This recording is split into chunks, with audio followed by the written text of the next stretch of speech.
This is Aldous Huxley, a man haunted by a vision of hell on earth. A searing social critic, Mr. Huxley, 27 years ago, wrote Brave New World, a novel that predicted that someday the entire world would live under a frightful dictatorship. Today, Mr. Huxley says that his fictional world of horror is probably just around the corner for all of us. We'll find out why in a moment.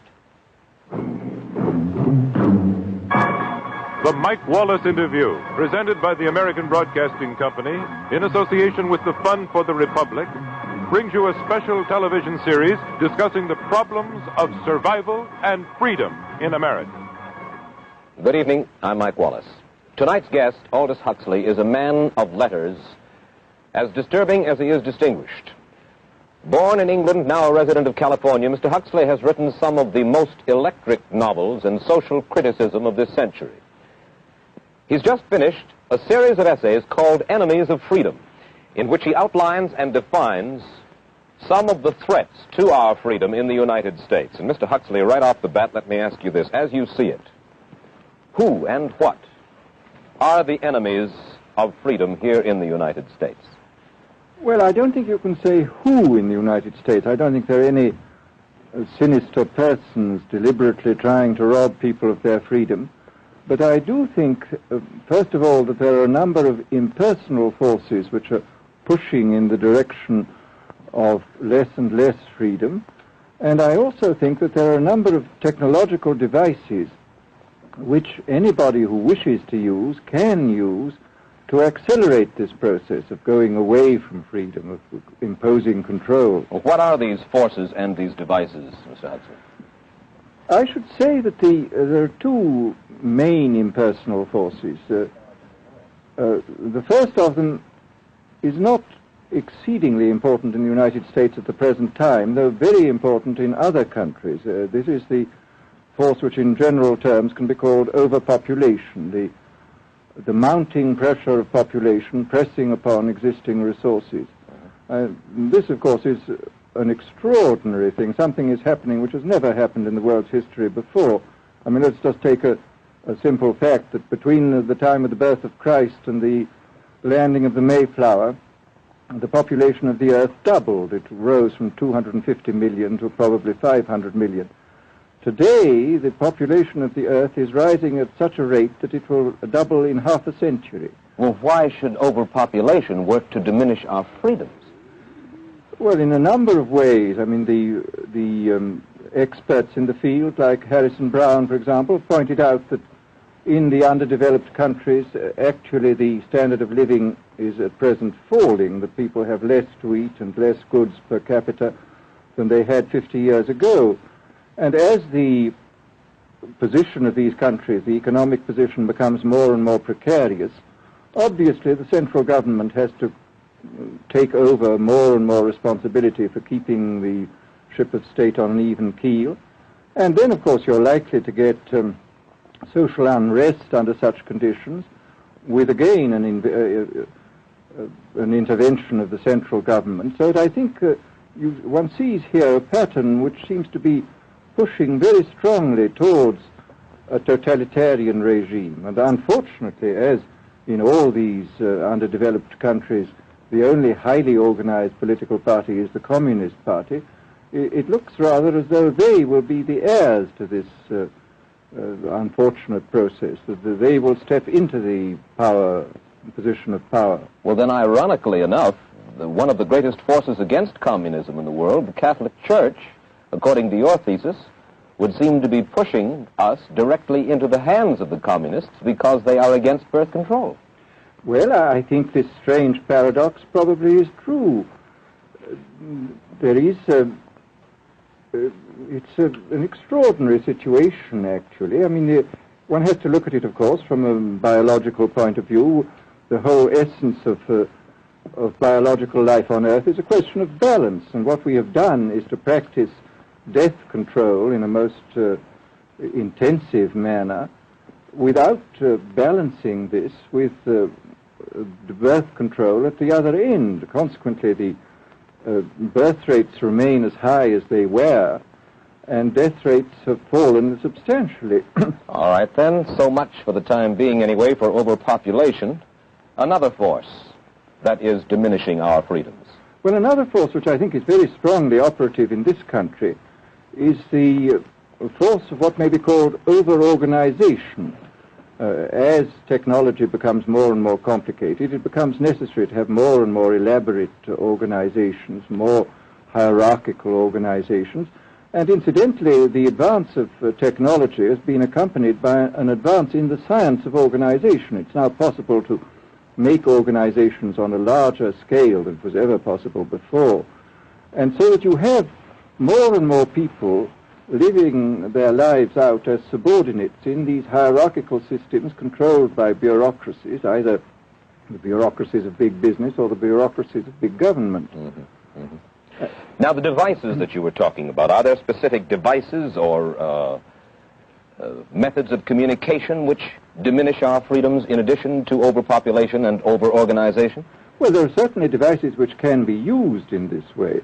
I mean, let us take, after all, a piece of very recent and very painful history is the propaganda used by Hitler, which was incredibly effective. I mean, what were Hitler's methods? Hitler used terror on the one kind, brute force on the one hand, but he also used a very efficient form of propaganda, which he was using every modern device at that time. He didn't have TV, but he had the radio, which he used to the fullest extent, and was able to impose his will on an immense mass of people. I mean, the Germans were a highly educated people.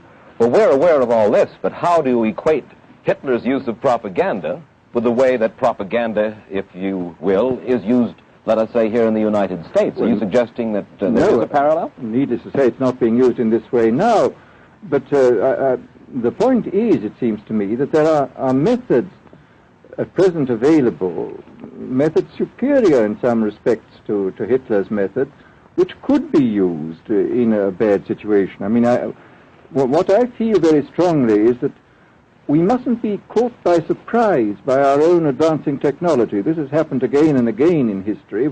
Technology has advanced, and this changes social conditions, and suddenly people have found themselves in a situation which they didn't foresee and doing all sorts of things they didn't really want to do. Well, now, what do you mean? Do you mean that we develop our television, but we don't know how to use it correctly? Is that the point that you're making? Well, at present, the television, I think, is being used quite harmlessly. It's being used, I think, I would feel it's being used too much to distract everybody all the time. But, I mean, imagine, which must be the situation in all communist countries, where the television, where it exists, is always saying the same thing the whole time, is always driving along. It's not creating a wide front of distraction, it's creating a one-pointed drumming in of a single idea all the time. It's obviously an immensely powerful instrument. So you're talking about the potential misuse of the instrument. Exactly. We have, after all technology is in itself morally neutral. These are just powers which can either be used well or ill. It's the same thing with atomic energy. We can either use it to blow ourselves up, or we can use it as a substitute for the coal and the oil, which are running out. You've even written about the use of drugs in this light. Well, now, this is a very interesting subject. I mean, in this book that you mentioned, this book of mine, Brave New World, I postulated a substance called Soma, which was a very versatile drug. It would make people feel happy in small doses. It would make them see visions in medium doses, and it would send them to sleep in large doses.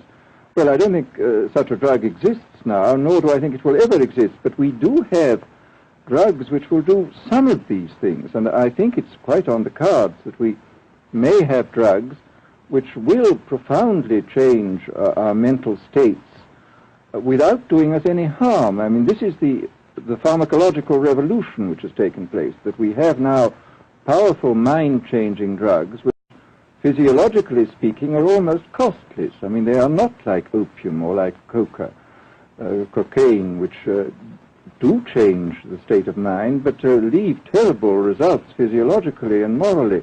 Mr. Huxley, in your new essays, you state that these various enemies of freedom, are pushing us toward a real-life, brave new world, and you say that it's awaiting us just around the corner. First of all, can you detail for us what life in this brave new world which you fear so much, or what life might be like? Well, to start with, I think this kind of the dictatorship of the future, I think will be very unlike the dictatorships which we've been familiar with in the immediate past. I mean, take another book prophesying the future, which was a very remarkable book, George Orwell's 1984. Well, this book was written at the height of the Stalinist regime and just after the Hitler regime. And there he foresaw a dictatorship using entirely the methods of terror, the methods of physical violence. Now, I think what is going to happen in the future is the dictators will find, as the old saying goes, that you can do everything with bayonets except sit on them. That if you want to preserve your power indefinitely, you have to get the consent of the ruled. And this they will do partly by drugs, as I foresaw in Brave New World, partly by these new techniques of propaganda. They will do it by bypassing the sort of rational side of man and appealing to his subconscious and his deeper emotions and his physiology even, and so making him actually love his slavery. I mean, I think this is the danger, that actually people may be in some ways happy under the new regime, but they will be happy in situations where they oughtn't to be happy. But let me ask you this. You're talking about a world that could take place within the confines of a totalitarian state. Let's become more immediate, more urgent about it. We believe, anyway, that we live in a democracy here in the United States.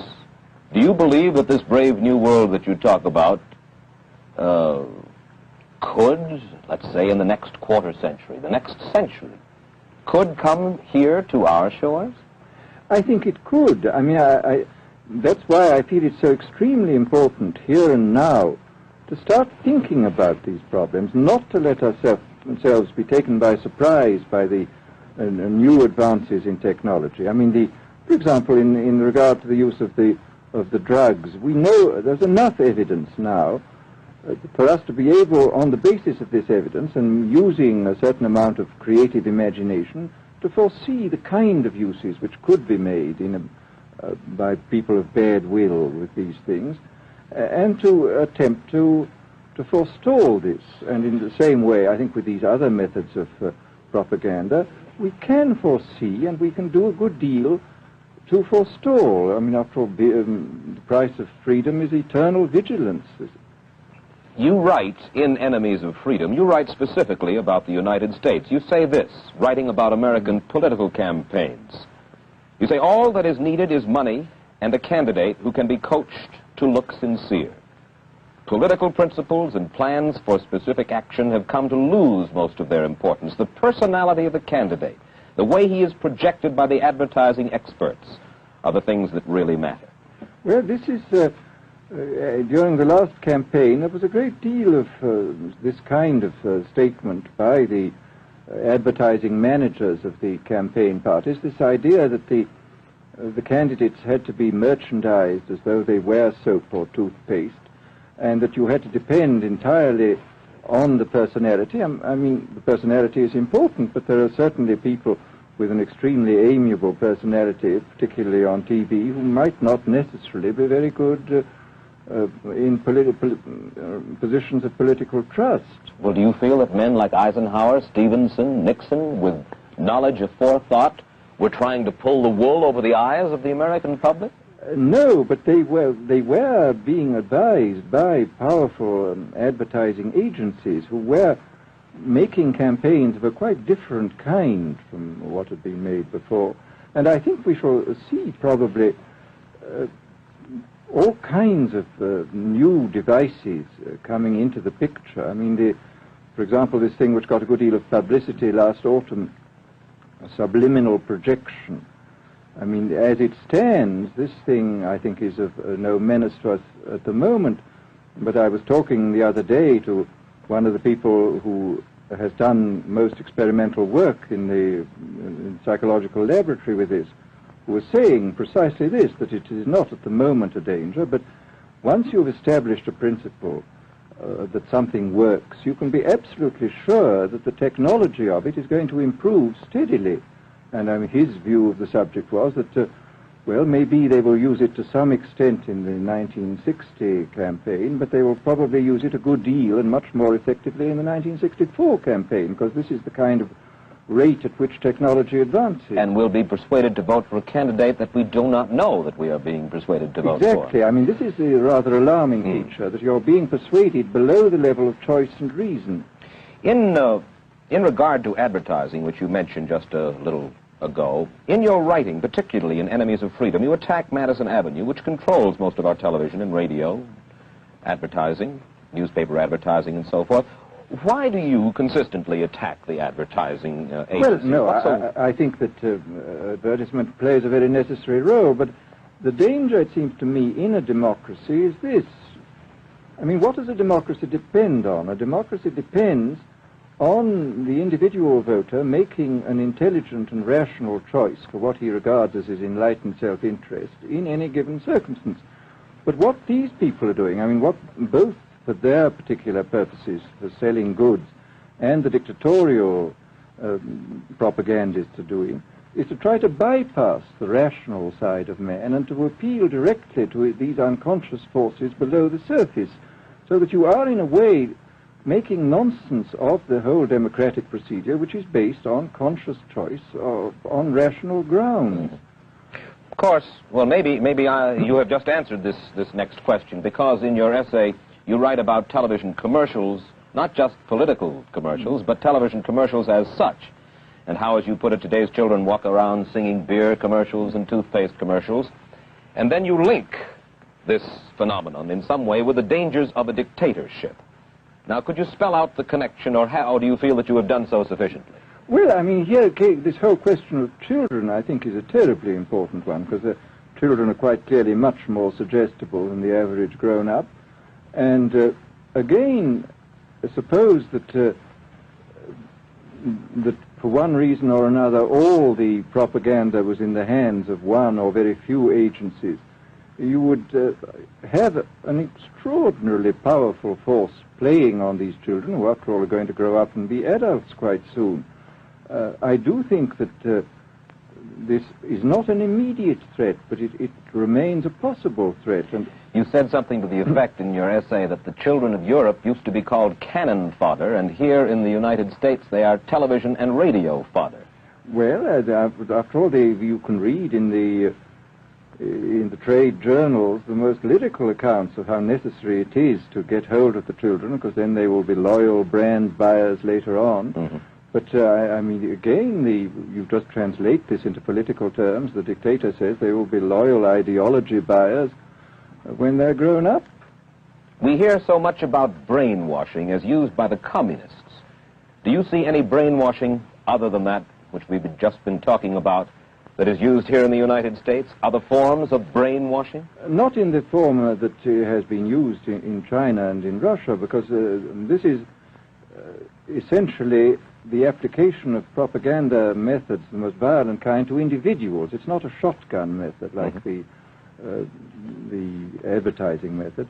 It's a way of getting hold of the person and playing both on his physiology and his psychology till he really breaks down, and then you can implant a new idea in his head.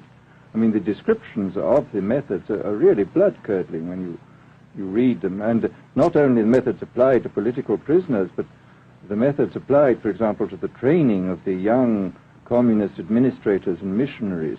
They receive an incredibly tough kind of training, which causes about 25% of them to break down or commit suicide, but produces 75% of completely one-pointed fanatics.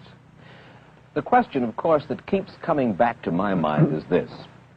Obviously, politics in themselves are not evil. Television is not in itself evil. Atomic energy is not evil. And yet you seem to fear that it will be used in an evil way. Why is it that the right people will not, in your estimation, use them? Why is it that the wrong people will use these various devices and for the wrong motives?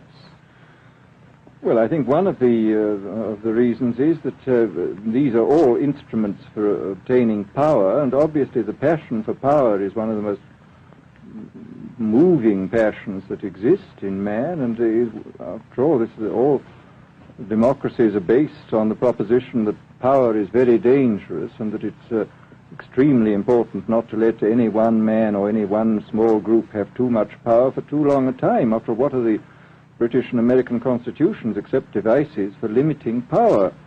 And all these new devices are extremely efficient instruments for the imposition of power by small groups over larger masses.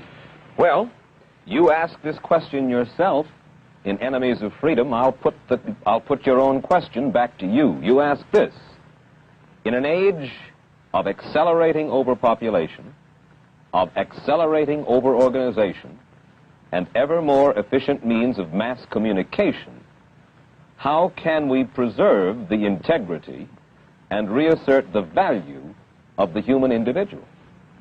You put the question. Now here's your chance to answer it, Mr. Huxley.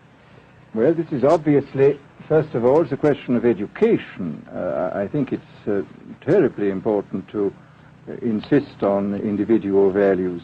I mean, there is a tendency, as you probably read a book by White, The Organization Man, a very interesting, valuable book, I think, where he speaks about the new type of group morality, group ethic, which speaks about the group as though the group was somehow more important than the individual. But this seems, as far as I'm concerned, to be in contradiction with what we know about the genetical makeup of human beings, that every human being is unique. And it is, of course, on this genetical basis that the whole idea of the value of freedom is based. And I think it's extremely important for us to stress this in all our educational life. And I would say it's also very important to teach people to be on their guard against the sort of verbal booby traps into which they're always being led, to analyze the kind of things that are said to them. Well, I think there is this whole educational side, and I think there are many more things that one could do to strengthen people and to make them more aware of what was being done. You're a prophet of decentralization. Well, yes, if this is feasible. It's one of the tragedies, it seems to me. I mean, many people have been talking about the importance of decentralization in order to give back to the voter a sense of direct power. I mean, the voter in an enormous electorate feels quite impotent, and his vote seems to count for nothing. This is not true where the electorate is small and where he is dealing with a group which he can manage and understand. And if one can, as Jefferson, after all, suggested, break up the units into smaller and smaller units and so get a real self-governing democracy. Well, that was all very well in Jefferson's day, but how can we revamp our economic system and decentralize and at the same time meet militarily and economically the tough challenge of a country like Soviet Russia? Well, I think the answer to that is that there are, it seems to me that industrial production is of two kinds. I mean, there are some kinds of industrial production which obviously need the most tremendously high centralization, like the making of automobiles, for example. But there are many other kinds where you could decentralize quite easily and probably quite economically, and that you would then have this kind of decentralized life. After all, you begin to see it now if you travel through the South, this decentralized textile industry which is springing up there. Mr. Huxley, let me ask you this, quite seriously. Is freedom necessary? As far as I'm concerned, it is, yes. Why? Is it necessary for a productive society? Yes, I should say it is. I mean, a genuinely productive society. I mean, I think you could produce plenty of goods without much freedom, but I think the whole sort of creative life of man is ultimately impossible without a considerable measure of individual freedom, that initiative, creation, all these things which we value, and I think value properly, are impossible without a large measure of freedom. Well, Mr. Huxley, take a look again at the country which is in the stance of our opponent anyway it would seem to be there, Soviet Russia. It is strong and getting stronger economically, militarily. At the same time, it's developing its art forms pretty well. It seems not unnecessarily to squelch the creative urge among its people, and yet it is not a free society.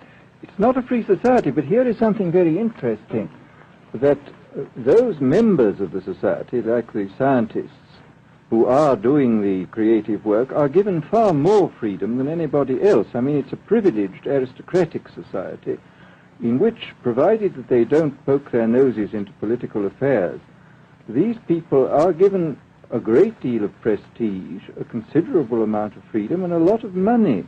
I mean, this is a very interesting fact about the new Soviet regime, and I think what we're going to see is a people on the whole with very little freedom, but with an oligarchy on top enjoying a considerable measure of freedom and a very high standard of living.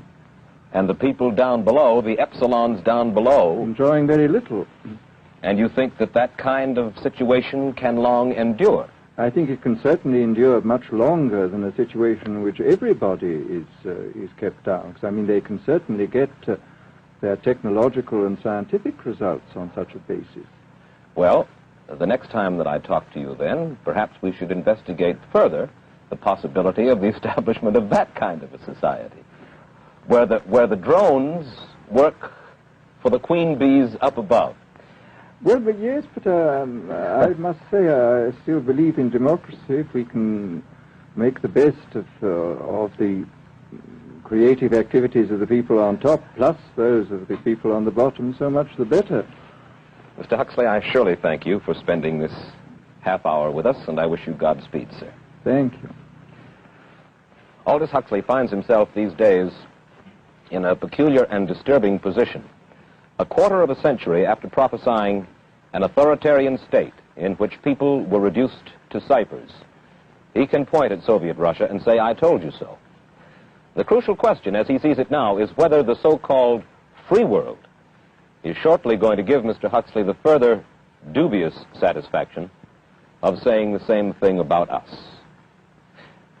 Stay tuned for a preview of next week's interview. Till then, Mike Wallace, good night.